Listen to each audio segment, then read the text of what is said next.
En la época precolombina, uno de los elementos protagonistas de las distintas sociedades era el recurso hídrico. Según expertos, el agua fue seguramente el recurso más importante que condicionó la selección de asentamientos de todos los pueblos antiguos. En el Viejo Mundo, las grandes civilizaciones como los egipcios le dieron un rol fundamental a esta sustancia. Egipto estaba constituida por el valle del río Nilo, reconocido por esta sociedad como el río de los dioses, por ser una fuente de vida y riqueza, considerada sagrada porque les brindaba los recursos para la agricultura, la pesca y porque era un importante medio de transporte. Hacia la región mesoamericana y sudamericana se encontraban otras obras importantes, entre ellas los incas, quienes también le brindaban culto al recurso hídrico por representar la fertilidad del suelo, que para esta cultura se evidenciaba en las famosas ruinas que hoy conocemos como Machu Picchu. Al norte de las costas de Perú, en Mesoamérica, se encontraban los aztecas, quienes brindaron tributo a Tlaloc, el dios de la lluvia.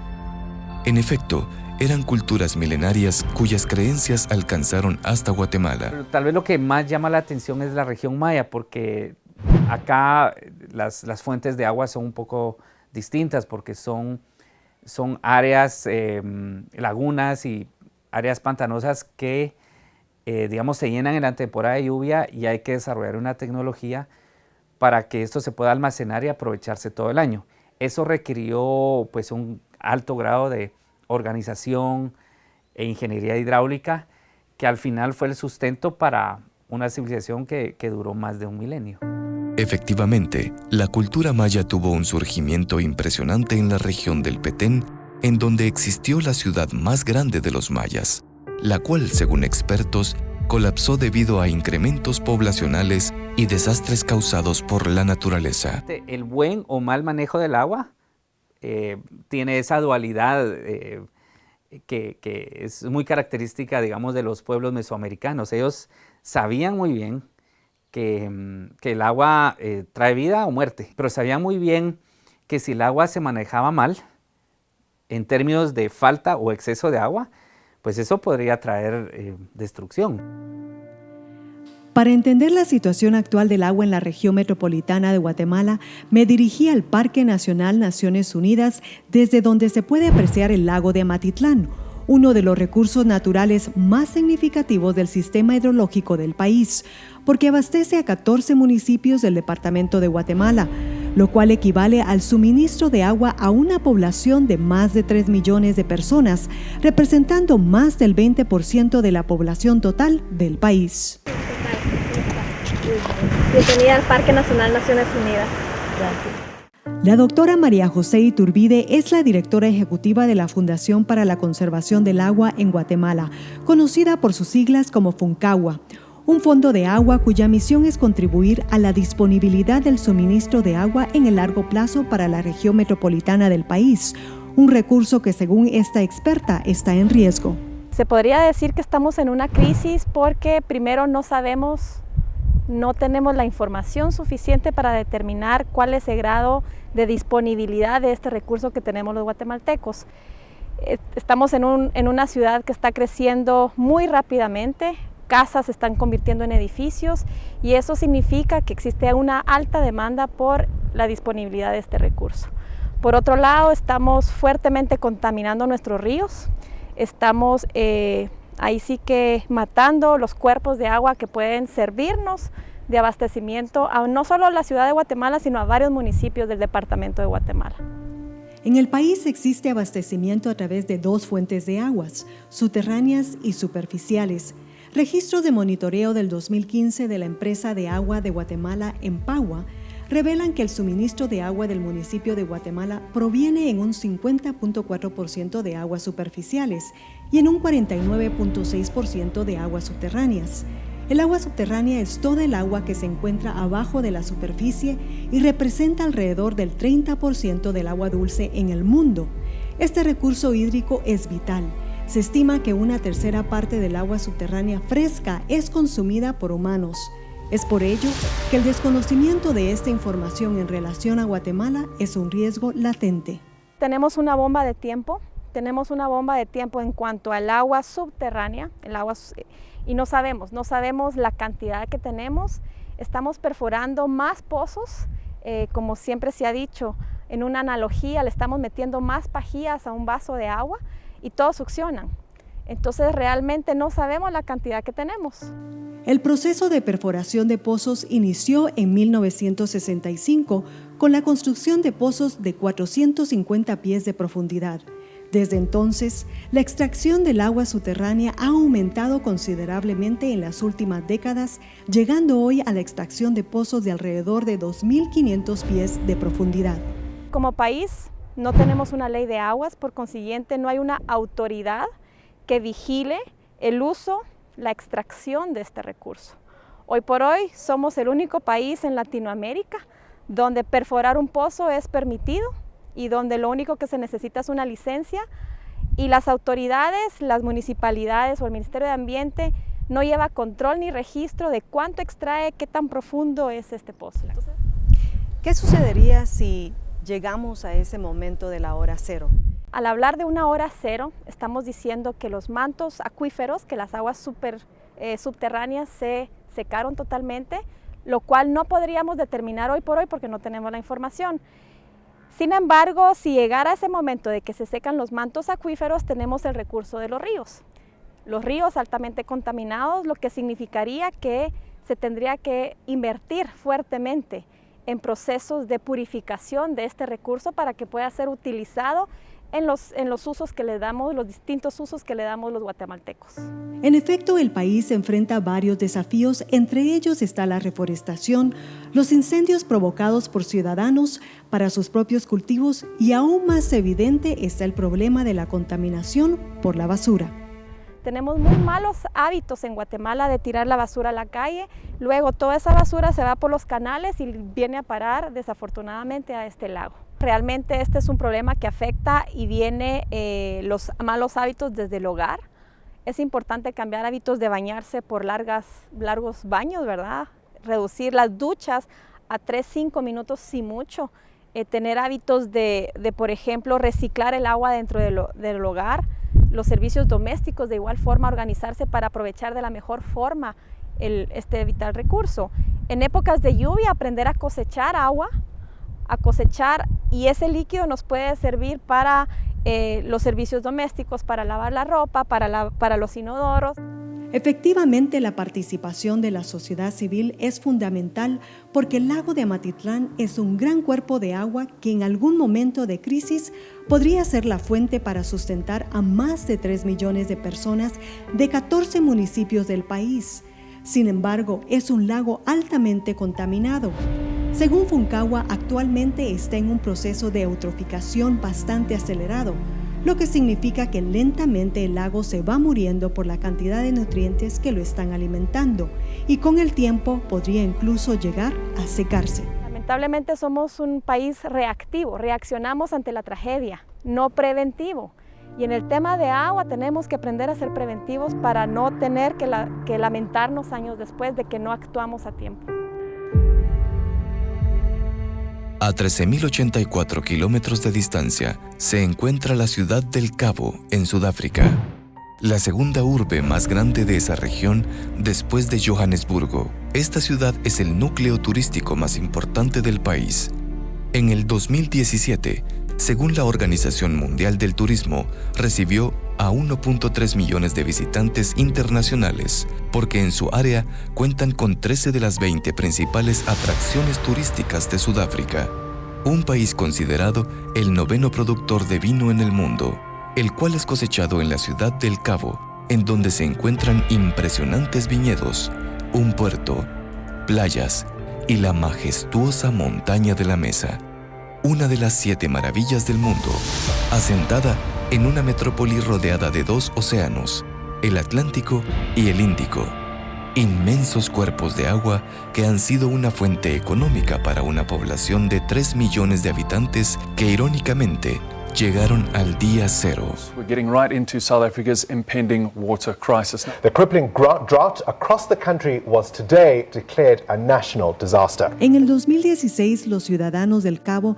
despertaron a noticias de última hora que les informaban de una inesperada amenaza evidenciada por una crisis de agua, un escenario devastador para los residentes del Cabo acostumbrados a tener agua en abundancia.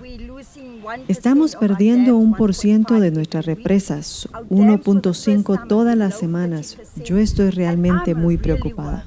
Ante esta nueva realidad, las autoridades implementaron normas de racionamiento de agua que permitía el consumo de 50 litros de agua por día por hogar.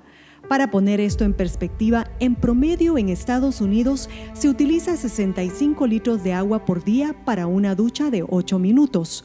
Un lujo lejano de la ciudad del Cabo que estaba experimentando la peor sequía en 30 años. El cambio climático es algo que nadie sabe qué tan rápido puede suceder. Y cuando puede ser un cambio o un punto de inflexión que de repente cambia todo con rapidez. Así como sucedió en la ciudad del Cabo, en donde después tuvimos que vivir con 3 años de sequía. La doctora Gisela Kaiser es directora ejecutiva de los Servicios Básicos Públicos de la Ciudad del Cabo desde el 2012. Este año visitó Guatemala para participar en un foro enfocado en el tema del recurso hídrico para compartir su experiencia y mejores prácticas con el manejo de la reciente crisis que llevó al día cero a Sudáfrica. Lo primero que todo país debe conocer es cuánta agua posee, para después coincidir con la demanda y generar un balance de cómo el suministro puede satisfacer la demanda. Después, entender si existe la necesidad de generar planes adicionales para poder ser resilientes ante las sequías. Los habitantes del Cabo dependen de represas y embalses para garantizar el suministro constante de agua que se vio fuertemente afectada por el incremento demográfico. Según estadísticas, entre 1995 y el 2018, la población de la ciudad del Cabo creció de 2.4 millones a 4.8 millones, debilitando fuertemente el sistema de abastecimiento que necesitó de la participación de todos para no quedarse sin agua. Definitivamente fue un cambio de mentalidad y comportamiento de la gente pensando en agua todos los días. Fue un gran esfuerzo de concientización sobre el agua y la escasez y de cómo podemos hacer más con menos. En efecto, la ciudad del Cabo fue resiliente ante la crisis de agua que los llevó cerca de vivir el día cero. En Guatemala, el foro Abundancia o Escasez fue realizado con el objetivo de despertar el interés en la ciudadanía sobre la importancia del recurso hídrico y el cambio climático, una amenaza inevitable para el país y la región centroamericana. Efectivamente, para los ciudadanos del Cabo, la vida ha cambiado. Hoy Sudáfrica vive una nueva normalidad. Una realidad que, según expertos, no es una problemática aislada, sino una consecuencia directa del cambio climático, un fenómeno que no discrimina países. Es por eso que en Guatemala, investigadores de la Universidad del Valle se están dando a la tarea de estudiar los efectos adversos del clima y la huella hídrica, porque podríamos estar sobrepasando nuestros límites. Y la huella hídrica tiene que ver con cómo manejamos nosotros el recurso agua. Entonces, por un lado, tiene que ver con cuánta agua consumimos. Y nos preocupa cuánta agua consumimos, porque como estamos viendo acá, el cambio climático lo que nos está trayendo es una disminución en la cantidad de lluvia. Y el agua que tenemos, pues, viene de la lluvia. El doctor Edwin Castellanos es decano del Instituto de Investigación y director del Centro de Estudios Ambientales y Biodiversidad de la Universidad del Valle, institución académica que lleva años investigando el comportamiento del clima en el país, que cada año afronta daños más severos asociados al cambio climático. Por lo tanto, una disminución en la lluvia, que también es lo que vemos acá. Aquí vemos la línea base de nuevo, del año 50 al año 2000, y cómo en estos 3 años la lluvia ha disminuido. Tenemos, por lo tanto, menos lluvia disponible, menos agua disponible. Si nosotros seguimos consumiendo la misma cantidad de agua, pues vamos a resultar en una mayor escasez de ese vital líquido. El otro problema es que utilizamos el agua, la ensuciamos, pero luego ya no la limpiamos y la tiramos sucia de regreso a los ríos y a los lagos. Ese es el otro componente de la huella que dejamos nosotros en el recurso hídrico, no solamente cuánto usamos, sino cuánto ensuciamos. Y muchas veces ensuciamos esa agua de los ríos, no solo con tirar el agua ya servida, el agua negra, sino también tirando basura o tirando desechos a los ríos y a los lagos. ¿Cuáles son esos límites que estamos sobrepasando? En términos del agua, realmente estamos todavía un poco lejos de llegar a los límites si hablamos en promedio a nivel nacional. En Guatemala somos bendecidos con un exceso de agua porque llueve suficiente durante la época lluviosa. El problema es que tenemos mucha variabilidad entre la época seca y la época lluviosa. Entonces, a pesar de que hay una abundancia, tenemos 6 meses en los cuales realmente estamos necesitando más agua. En efecto, existen algunas áreas del país que son más vulnerables. En regiones como la ciudad de Guatemala, regiones como la costa sur, se requiere más agua porque hay más habitantes, porque hay más campos agrícolas que regar. Y eso nos hace de que, especialmente en la época de sequía, tengamos una deficiencia de agua. Un estudio liderado por este académico revela que las temperaturas en el territorio nacional ascenderán entre 1 y 3 grados centígrados en los próximos 30 años, lo cual causará que experimentemos una drástica reducción de lluvia en un 10 y 30%. Una problemática derivada de la variabilidad climática que no solo afecta la huella hídrica, sino también agudiza la vulnerabilidad del sector agrícola. En la Universidad del Valle estamos trabajando mucho con agricultores para entender cómo ellos están siendo afectados por estos cambios en los patrones de lluvia. Por ejemplo, tenemos un par de estaciones meteorológicas en Santa Rosa, una de ellas cercana al pueblo de Mataquescuintla, donde estamos registrando ya por varios años los parámetros básicos de clima. Y nos encontramos en el suroriente del país, rumbo hacia el municipio de Mataquescuintla, que se encuentra aproximadamente a unas 2 horas de la ciudad de Guatemala. Vamos a conocer uno de los proyectos que investigadores han estado utilizando para monitorear el comportamiento del clima en los últimos años. Una herramienta que está sirviendo a los agricultores para planificar mejor la siembra de sus cultivos. La economía del municipio de Mataquescuintla depende en un 80% de la agricultura. Actualmente es una de las áreas vulnerables del país. Es por eso que en este lugar, desde el 2014, se está monitoreando el clima. El propósito del proyecto era ver la importancia de cómo afectaba de cierta forma el cambio climático en los caficultores. Entonces se eligieron fincas para poner estaciones meteorológicas y medir más que todo precipitación y temperatura. Datos que para esta región productora de café son fundamentales para su subsistencia. El café también depende mucho de la lluvia, entonces hay años en que la lluvia sí es por debajo de lo normal, entonces de cierta forma se puede justificar el por qué ese año los caficultores tuvieron baja cosecha. Hace 3 años tuvimos una sequía severa, por lo general aquí no llovían. Para los caficultores del cambio climático es una realidad a la que tienen que adaptarse buscando otras alternativas para garantizar el futuro de la agricultura. Yo creería que tal vez tratando de predecir qué va a ser el futuro, pues nosotros en nuestras siembras podremos tal vez sembrar bajo más sombra todavía, hacer cosechas de agua, implementar tecnologías nuevas. La tecnología representa una herramienta vital para el desarrollo sostenible y el futuro de este sector productivo en Guatemala, porque según expertos, los fenómenos naturales son inevitables. Cuando hay un fenómeno natural, por más preparados que tenga, siempre va a haber un impacto severo. Entonces lo mejor que podemos hacer es tener las medidas preventivas.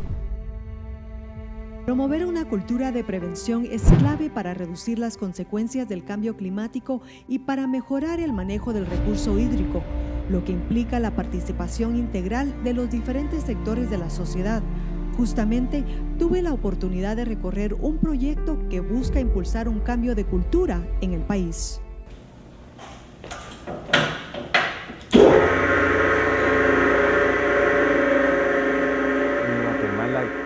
Agradecemos un poco del buen manejo de la basura, de todos los desechos que sacamos todos los días. Al día de hoy se estima que el 90% del agua superficial de Guatemala está contaminada. Entonces esa práctica no puede seguir, no es una práctica sana, no es una práctica que nos vaya a poder llevar hacia el futuro. El proyecto Eco Cayalá inició en el 2015 como un plan piloto con el objetivo de reducir la contaminación del agua, educar y promover un cambio de cultura a través del reciclaje de basura para mejorar la calidad de vida de los guatemaltecos. Así lo indicó el ingeniero Héctor Leal, gerente general del Grupo Cayalá y presidente de Funcagua. Y al día de hoy estamos procesando más o menos 4 toneladas de desechos sólidos al día. En promedio de esos desechos sólidos nosotros logramos todavía reciclar el 50% de ellos y el 50% pues sí se va al basurero municipal. Pero estamos haciendo una gran labor en por lo menos recuperar ese 50% y a lo cual nos lleva otra vez a concientizar a nuestras comunidades. Esta iniciativa también está experimentando con la reutilización de los residuos sólidos. Esfuerzos como estos son necesarios porque, según el presidente de Funcagua, algunos estudios indican que la región metropolitana de Guatemala podría estar a 10 años de llegar al 100% de contaminación de su recurso hídrico si no actuamos ahora. Concientizar a los guatemaltecos de que ese día cero puede existir. Cada día estamos contaminando más las aguas superficiales, contaminamos más las aguas en acuíferos. Definitivamente es un reto cultural, creo que tenemos que cambiar nosotros también muy rápido para poderle dejar un mejor país, un mejor lugar a esas nuevas generaciones. Guatemala es un país con una población altamente joven que supera los 17.3 millones de habitantes, de los cuales más de 8 millones son menores de 18 años, cifra que sustenta la importancia de garantizar el recurso hídrico para las futuras generaciones. Para mí, cuidar el recurso del agua es muy importante para nuestro futuro. Según expertos, el país cuenta con abundancia de agua. Sin embargo, no estamos exentos de los efectos del cambio climático, lo cual significa que es necesario cuidar del recurso hídrico que hoy tenemos para asegurar la calidad de vida de futuras generaciones, como Jaciel. ¿Qué te gustaría a ti que la gente entendiera? Que entendiera que eso nos sirve a nosotros para poder disfrutar. Yo no quiero que mi lago desaparezca nunca. Y con un silbido y modismo guatemalteco finaliza mi entrevista con Jaciel, el niño que espera siempre poder disfrutar de la abundancia del agua en este emblemático lugar. Desde este hermoso paisaje del lago de Atitlán, reconocido mundialmente por su belleza y considerado uno de los más importantes de Guatemala, me despido invitándolos a que todos cuidemos del recurso de agua que hoy tenemos y de esa forma evitar llegar a la hora cero. Yo soy Mildred Espinosa. Hasta la próxima.